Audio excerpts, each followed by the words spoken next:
Media اور خصوصاً ہمارے وہ تمام طبقات جو اس پاکستان کے اوپر جو اقلیتی کردار پہ ہیں، وہ تمام کی ناپسندگی کی وجہ سے تحریک لبیک پاکستان کو آج تک کبھی اس کا حق نہیں دیا گیا. سوشل میڈیا پر تو آج تک کسی کا زور چلا ہی نہیں ہے. آپ تحریک انصاف کی مثال لے لیں.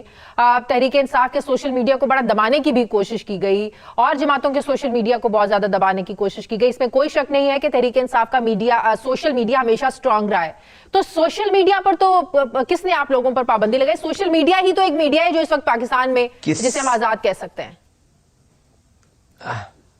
وہ آزاد نہیں ہے جی، وہ آزاد اس حد تک ہے جہاں تک ان کے مقاصد کو قدغن نہیں پہنچتی. لیکن تحریک لبیک وہ واحد جماعت ہے جس کے سوشل میڈیا پر بھی پابندی ہے، اور یہ پابندیوں کا شاخسانہ جو خصوصاً نون لیگ کی حکومت میں ان کی وزیر آئی ٹی جو تھی وہ انوشا رحمان، اور اس کے بعد آنے والے صاحب فواد چودھری، ان کی مہربانیوں کا صدقہ ہے کہ ہماری تصویر بھی بین ہے، ہماری آواز بھی بین ہے. سوشل میڈیا کے تمام پلیٹ فارمز، وہ چاہے فیس بک ہو، ٹویٹر ہو، انسٹاگرام ہو، ٹک ٹاک ہو، کوئی بھی، اگر آپ اس پر یقین نہیں رکھتی تو یہ پروگرام کو اپنے فیس بک پیج کے اوپر لگائیں اور اس کے بعد 90 دن کا جو ایک پابندی ہے اس کا سامنا کریں، اور اس کے بعد اکاؤنٹ بینڈ ہونے کا جو انتظار. لیکن آپ دیکھیں نا، آج میں مین سٹریم میڈیا پر پاکستان کا ایک بڑا چینل جس پر آپ کا انٹرویو کر رہی ہوں، ظاہر ہے یہ پروگرام پھر بعد میں سوشل میڈیا پر بھی آن ایئر ہوتے ہیں.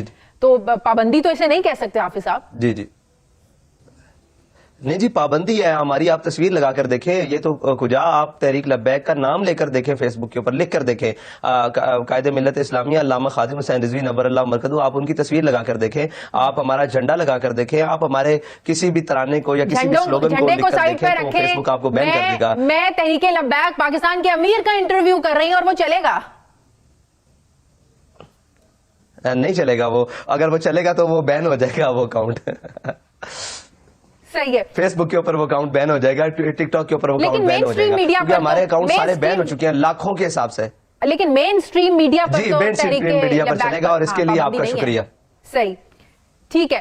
اس وقت آپ سمجھتے ہیں کہ جو سلوک اس وقت تحریک انصاف کے ساتھ ہو رہا ہے، آپ دیکھیں تحریک انصاف کے جو امیدواروں نے کاغذات نامزدگی جمع کروائے، وہ سارے جو جتنے بھی ان کے نامی گرامی لوگ ہیں، امیدوار ہیں، ڈاکٹر یاسمین راشد دیکھ لیں، حماد اظہر دیکھ لیں، خود عمران خان، سب کے کاغذات نامزدگی مسترد ہو رہے ہیں. کیا اس ماحول میں تحریک لبیک پاکستان سمجھتی ہے کہ صاف اور شفاف الیکشن ہونے جا رہے ہیں ملک میں؟ جی نہیں، بالکل بھی نہیں.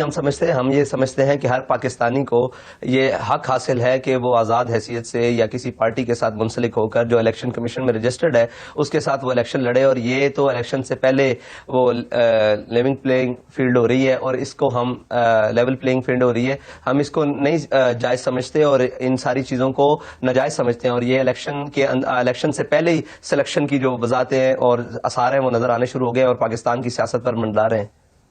آپ لوگوں کو کہیں جلسے کرنے سے روکا گیا، کہیں جلسے کی اجازت نہیں ملی؟ کہ آپ لوگوں کی کیمپین میں بھی جو تحریک انصاف کے لوگوں کے ساتھ ہو رہا ہے، آپ لوگوں کے ساتھ بھی ایسا ہو رہا ہے؟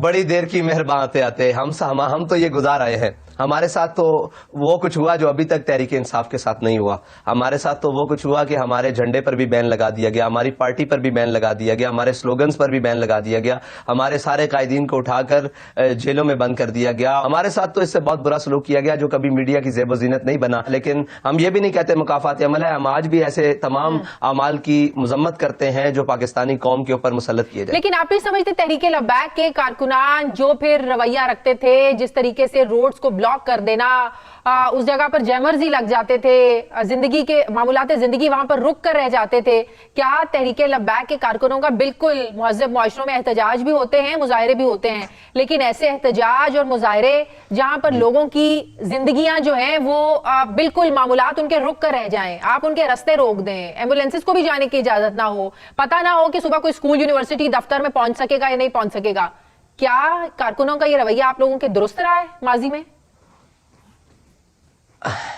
دیکھیں، یہ تمام قدغنیں جو ہم پر تھوپی جاتی تھی کہ یہ کرتے ہیں، ہم نے کی وہ ناموس رسالت کے لیے، ختم نبوت کے لیے، لیکن وہ سارے اعمال ان تمام سیاسی جماعتوں نے اپنے قائدین کے لیے اپنے مفادات کے لیے اپنے نظریے کے لیے کیے. تو کیا وہ درست تھا؟ اگر وہ درست نہیں تو ہم یہ کہتے ہیں کہ ہمارے اعمال اس لیے درست ہے، ہم نے وہ طریقہ اس لیے اپنایا کہ ہم احتجاج کے لیے 22 دن روڈوں کے گرد بیٹھے رہے، کسی نے آواز تک نہیں سنی جب تک روڈ بند نہیں ہوئے. لاسٹ ٹائم جب وزیر آباد میں یہاں سے لانگ مارچ وزیر آباد کی جانب چلا تو 13 دن تک لوگ لوگ روڈوں کے دونوں جانب بیٹھے رہے اور مہذب احتجاج کیا. لیکن آپ مجھے یہ بتائیں کہ پاکستان میں کوئی ایسی جگہ ہے جہاں مہذب طریقے سے یا مہذب احتجاج کو قبول کیا جاتا ہو؟ یہاں تو ہر اس طریقے کو قبول کیا جاتا ہے جو گلے کو پڑتا ہے. تو ہم ناموس رسالت کے لیے آخری حد تک گئے ہیں اور انشاءاللہ آئندہ بھی جانے کے لیے تیار ہیں. آپ لوگ خلافت کی بات کرتے ہیں, دین اسلام کی بات کرتے ہیں, تو خادم حسین رضوی کی وفات کے بعد ہم اسلام کی بات کرتے ہیں, اسلام کی بات کرتے ہیں, آپ خلافت کی بھی بات کرتے ہیں.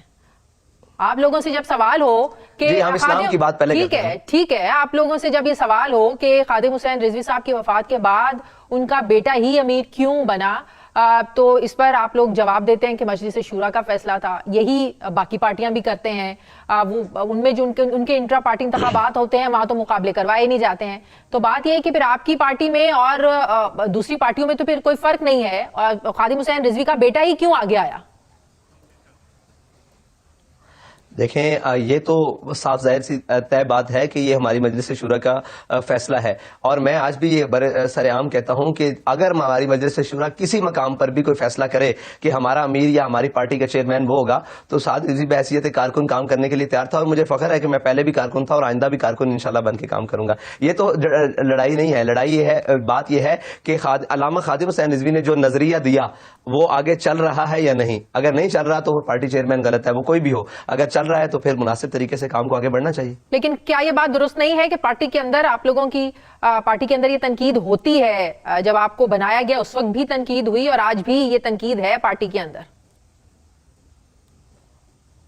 دیکھیں پارٹی کے اندر تنقید جو ہے نا وہ ہر مسئلے میں اختلاف موجود ہے, دنیا کے ہر مسئلے میں. وہ تو ایک گھر میں بھی اختلاف چار بھائیوں کا مختلف طریقوں سے موجود ہے, لیکن یہ گنا جاتا ہے کہ ہم اکثریت اور صاحب الرائے کا فیصلہ کیا ہے, تو اکثریت اور صاحب الرائے کا فیصلے کو قبول کیا جاتا ہے. وہ آج تبدیل کریں, ہم آج قبول کرنے کے لیے تیار ہیں. صحیح. آنے والے ہماری پارٹی کے اندر ابھی تک تو ایسے مسائل نہیں ہیں. صحیح. کیا آنے والے انتخابات میں تحریک لبیک پاکستان کو کسی پارٹی کی طرف سے الائنس کرنے کی, اتحاد کرنے کی, سیٹ ایڈجسٹمنٹ کی آفر کی گئی؟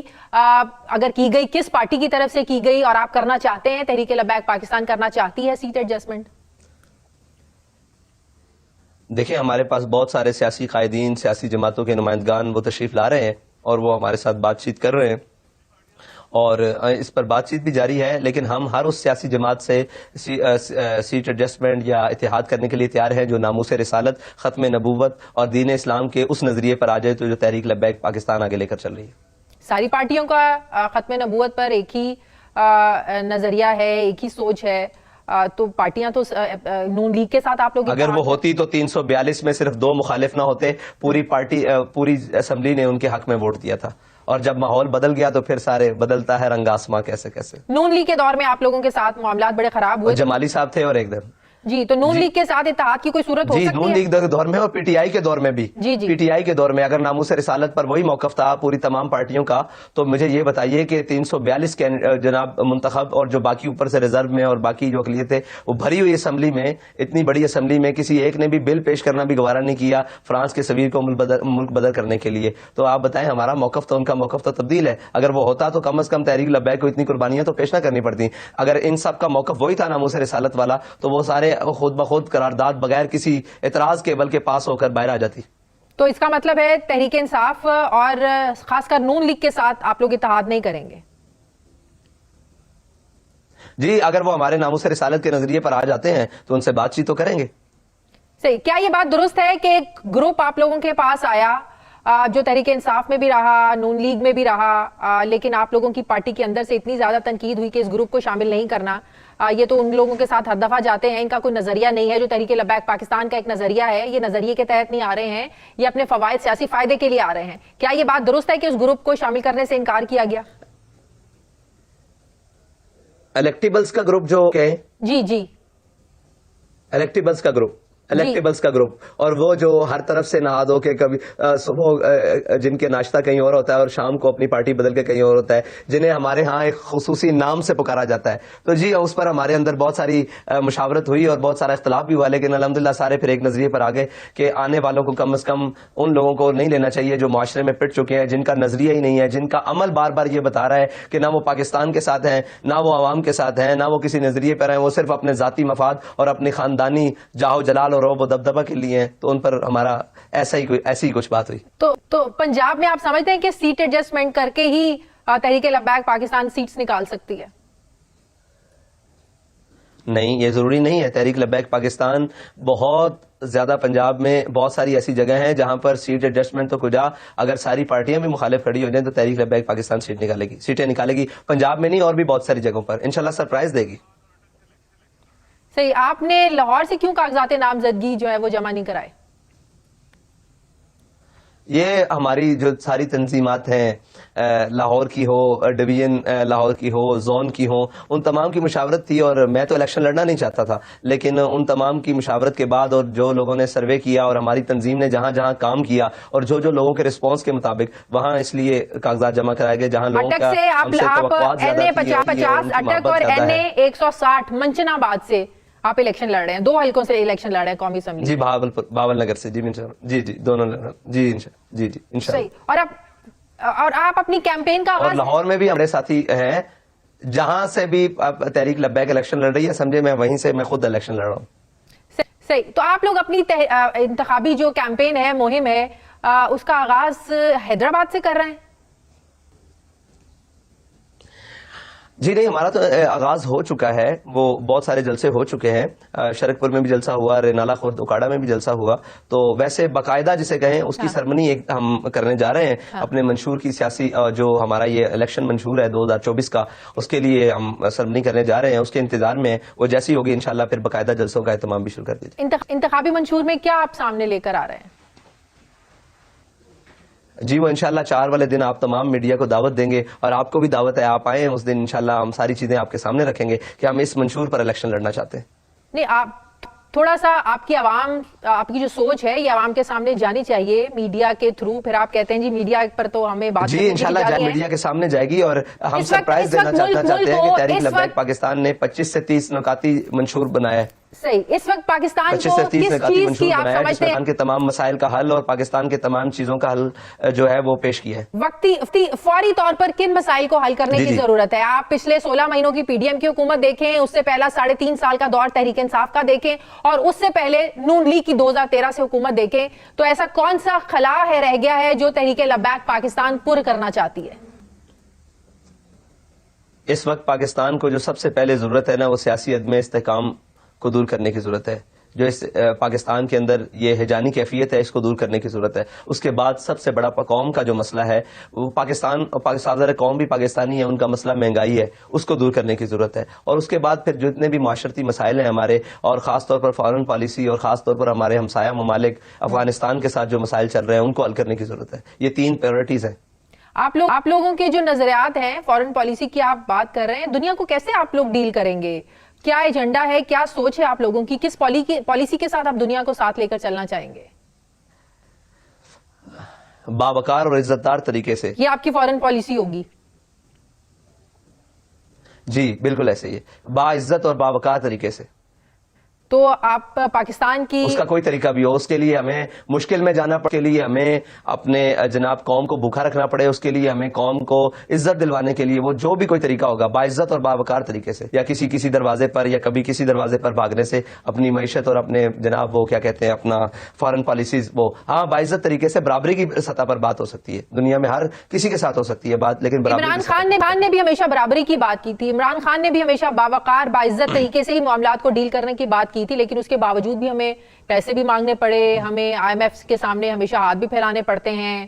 عمران خان نے بھی عوام کو جو ہے وہ بھوکا رکھنے کی کبھی بات نہیں کی. تو کیا ایسے ملک چلا کرتے ہیں حافظ صاحب؟ جی بالکل ملک چلا کرتے ہیں، قومیں چلا کرتی ہیں، لیکن یہ بات ہے کہ آپ اپنی حاکمیت کے لیے آئے ہیں، اپنی حکومت کے لیے آئے ہیں یا قوم کے لیے آئے ہیں. اگر آپ نے انہی وہ جو جناب ریاست مدینہ کا نعرہ لگا کر، اور ایک طرف ریاست مدینہ کا نعرہ لگانا اور دوسری طرف اس کے جو مستری ہیں وہ سارے اٹھانے، جو جناب فواد چودھری جیسی شخصیات اور ایسی اور پاکستان دشمن اور نظریات دشمن ہیں، ان کے ذریعے اگر آپ چلائیں گے تو آپ کو تو نہیں ملے گا آپ کی منزل. اگر آپ چاہتے ہیں تو اس کے آپ کو اپنے تمام فیصلے اللہ اور اس کے رسول کے احکامات کے مطابق کرنے ہوں گے. اور وہ احکامات یہ ہیں، یا ایھا الذین آمنوا لا تتخذوا اليہود والنصارى اولیاء بعضهم اولیاء بعض.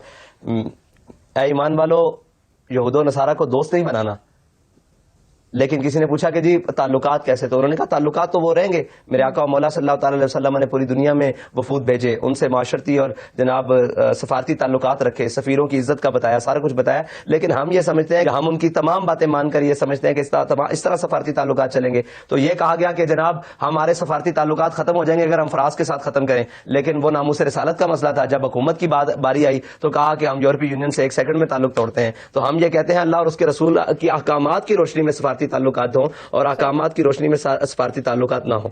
صحیح. تحریک لبیک پاکستان پر پابندی کی باتیں، کالعدم قرار دینے کی باتیں کیوں دوسری سیاسی جماعتوں کے دور میں آتی رہیں، نون لیگ کے دور میں بھی آتی رہیں، پھر یہ تحریک انصاف کے دور میں بھی یہ باتیں ہوئیں؟ کیا آپ سمجھتے ہیں کہ دوسری سیاسی جماعتیں تحریک لبیک پاکستان پر پابندی سے کوئی خاص مقاصد حاصل کرنا چاہتی ہیں؟ دیکھیں تمام پارٹیوں کو خوف اگر ہے نا تو وہ تحریک لبیک پاکستان سے ہے. یہ سچی بات ہے. اس کی وجہ یہ ہے کہ جب ان کے پاس ہر قسم کی دلیل ختم ہو جاتی ہے، جب ان کے پاس کوئی جناب بات ہی نہیں رہتی، کوئی وجوہات ہی نہیں رہتی، تو وہ ہمارا گلا گھونٹنے کی کوشش کرتے ہیں. وہ دلیل سے آتے ہیں تو ہم سے ہار جاتے ہیں، وہ عوام پبلک میں آتے ہیں تو ہم سے ہار جاتے ہیں، وہ کراؤڈ میں آتے ہیں تو ہم سے ہار جاتے ہیں، وہ نظریے پر آتے ہیں تو ہم سے ہار جاتے ہیں، وہ سیاسی منشور پر آتے ہیں تو ہم سے ہار جاتے ہیں، وہ بیانیے پر آتے ہیں تو ہم سے ہار جاتے ہیں، وہ میڈیا پر آتے ہیں تو ہم سے ہار جاتے ہیں، وہ سوشل میڈیا پر آتے ہیں تو ہم سے ہار جاتے ہیں. تمام جانب سے جناب وہ چاروں شانے چت ہونے کے بعد وہ یہی اس بہانے پر آ جاتے کہ یار انہیں کسی طریقے سے روکو. تو وہ طریقے کیا ہیں کہ وہ ریاستی ہتھ کنڈے استعمال کر کے وہ جناب وہ ساری چیزیں قانونی طریقے، وہ قانون کے اندر جناب چور دروازے نکال کر کہ یہ آپ مجھے یہ بتائیں کہ ہر پاکستانی کا بنیادی حق ہے کہ نہیں وہ اپنی سیاسی جماعت بنا کر وہ یہاں سیاست کر سکتا ہے. تو تحریک لبیک پاکستان کے ساتھ یہ دشمنی کیوں؟ اس کا سیاسی طرز عمل سے آپ اختلاف کریں لیکن اس کی پارٹی سے اس کے اوپر کالعدم کی بات کیوں؟ اور یہی عمل جو باقی جماعتوں نے کیے ہیں، اگر خدا نہ خواستہ تحریک لبیک نے کیا ہوتا تو یہ ساری باتیں آتی. دیکھیں جی اسلام یہ سکھاتا ہے کہ اپنے ملک کے اندر یہ کرو. تو آج تو کسی نے یہ نہیں کہا کہ سیاست یہ سکھاتی ہے کہ جناب آپ ایسے کریں. آج تو کسی نے یہ نہیں کہا کہ جناب فلاں یہ سکھاتا ہے. جب ہم کوئی بات کریں تو ڈائریکٹ اسلام پر، اور یہ کوئی بھی عمل کر جاتے ہیں جناب وہ کیا کہتے ہیں خود بدلتے نہیں قرآن کو بدلتے ہیں لوگ، اور کس درجہ ہوئے بے توفیق فقیہان حرم. بس اتنی سی بات ہے. صحیح. میں بہت اپریشیٹ کرتی ہوں کہ آپ نے ہر طرح کے سوالوں کا بڑا ہمبلی، بڑا پیسفلی آپ نے جواب دیا، کیونکہ ہم نے علامہ قادم حسین رضوی صاحب کے بھی انٹرویوز دیکھے بھی ہیں اور ان کا غصہ اور وہ جلالیت بھی ہم لوگوں نے دیکھی ہے. تو بڑا اچھا لگا آپ سے بات کر کے. لیکن ان کا غصہ اور صرف اللہ اور اس کے رسول کے لیے جی. تو صرف ایک اور ریکویسٹ، ان کا جلال ہی تھا جو قوم کو یہاں تک ہے، ورنہ اللہ نے ایک پہلی قوموں کو ایک گناہ پر پتھروں کے عذاب پھرائے ہیں. وہ صرف جلال، اور ان کا جلال سارا حضور کی عزت کے لیے تھا. وہ جلال ہمیں اس طرح تو نہیں لیکن موجود ضرور ہے. صحیح. لیکن تحریک لبیک پاکستان کمپرومائز نہیں. باقی تو جو ورکر ہے یہ ایک دیکھنے میں آیا ہے کہ تنقید برداشت نہیں کرتے، غصے میں آ جاتے ہیں، جذبات پر قابو نہیں رکھ پاتے. ہم نے دیکھا ہے جماعت اسلامی میں ایک تربیتی کنونشن انہوں نے بنایا ہے اپنی پارٹی کے اندر، جہاں پہ لوگوں کو باقاعدہ تربیت دی جاتی ہے کہ آپ نے تنقید کو کیسے برداشت کرنا ہے، کیسے سوالوں کے جواب دینے ہیں، کیسے آپ نے اپنے جذبات پر قابو رکھنا ہے. باقاعدہ جماعت اسلامی کے لوگ جو ہیں وہ تربیت دیتے ہیں. تو کیا ایسا کوئی تربیتی کنونشن آپ لوگوں کی پارٹی میں بھی موجود ہے ورکرز کو ہینڈل کرنے کے لیے، ان کی تربیت کے لیے، کہ کیسے انہوں نے تنقید کو برداشت کرنا ہے؟ گالی کا جواب گالی سے نہیں دینا. تمام ورکرز جو ہے نا جی نہیں، گالی کا جواب اخلاق سے دینا ہے، اور وہ اخلاق الحمدللہ بدرجہ اتم ہم سب میں موجود ہے اور تحریک لبیک کے تمام کارکنوں میں موجود ہے. صرف فرق اتنا ہے کہ باقی تمام جو پارٹی لیڈران ہیں وہ جب بات آتی ہے اپنے لیڈر پر تو وہ تمام چیزیں چھوڑ دیتے ہیں. ابھی تک کسی بھی تحریک لبیک کے کسی کارکن نے یا ذمہ دار نے کسی لائیو شو میں بیٹھ کر اپنے لیڈر کی خاطر دوسرے کو تھپڑ نہیں مارا، گالی نہیں دی، ماں بہن نہیں پکاری. ہم یہ سارے تماشے میڈیا پر دیکھ رہے ہیں اور وہ ہمیں کہتے ہیں چور الٹا کوتوال کو ڈانٹے کہ یہ بدتمیز ہے. حالانکہ ایسا نہیں ہے. ہمارے کارکنان جب دلیل نہیں باقی رہتی تو اگلا بدتمیزی کرے گا تو اس کو کیا ہار پہنائیں گے؟ اس کو اس کی زبان میں جواب تو دینا پڑے گا. ہمارے ابھی تک کسی کارکن نے کسی میڈیا والے کو، کسی اینکر کو برا بلا کہیں تھپڑ مارا ہو، لیکن یہاں تو آپ دیکھیں ہمارے سامنے یہ ابھی بہت بڑے شوز آپ نے بھی دیکھا ہوگا، اس کے اندر صرف اپنے لیڈر کی خاطر لٹا کے مکے بھی چلے اور کرسیاں بھی چلی. تو ہم معظم ہیں یا وہ معظم ہے؟ ہمارے کارکنان الحمدللہ ابھی تک کوئی بھی ایک کارکن، ایک قائد، کوئی ایسا ایک ذمہ دار اس نہج تک نہیں پہنچا. تو الحمدللہ ہم ان سے ہزار درجے بہتر ہے. بہت بہت شکریہ. تحریک لبیک پاکستان کے امیر حافظ سعد رضوی صاحب میرے ساتھ تھے. بہت شکریہ آپ کا. مجھے پروگرام میں ایک بریک لینی ہے ناظرین، واپس آتے ہیں ایک وقفے کے بعد.